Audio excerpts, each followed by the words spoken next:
Nakuwa napoa hapa mjengoni, kwa hiyo wewe kuwa na amani. Sasa fundi, hebu njoo hapa kwanza mara moja. Sogea. Umeona hapa hivi? Hapa nataka pawe pana nani hapa panapitisha vizuri hapa. Hapo pawe panapitisha vizuri. Sawa kabisa. Hiyo feni nataka iwe, sitaki wapangaji wangu mimi wasumbuke na joto. Sawa? Haina shida.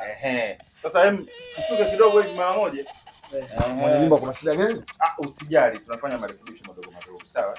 Alafu kuna uliniambia kuna changamoto nyingine, ngoja nyingine. Mwenye nyumba huyu jao kitizi. Sasa eti ndo muda wa kuja na fundi kwenda kufanya marekebisho. Si vitu vya kipumbavu hivi.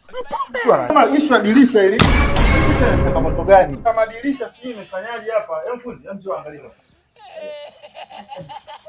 Mbona nishike kalamu hii. Tazama hapo vizuri hapa. Hapo tunaweza tukafanyaje? Wavu.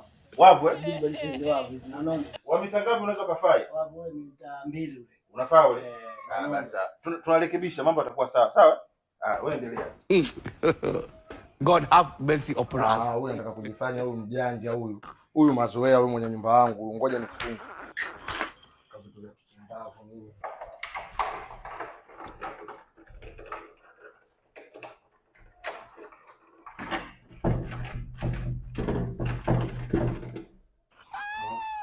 Fungue hapa nisha. Tuone na huyo fundi wake. Muda wote hawajafanya kazi ya ufundi. Bwana, mimi kila mpangaji nikimpangisha funguo moja na baki nao. Unataka kuona quotation? Huko bwana. Pale niambie pale. Vile tunakuwa vifaa vingapi hapa? Wewe ngoja, wewe mwenye nyumba. Kwani muda wote mimi nilikuwa hapa toka asubuhi, hujajua muda wa kuja na fundi, bora unakuwa na kero hivyo ndo ndio. Mimi nimekulipa kodi, sijakulipa kodi.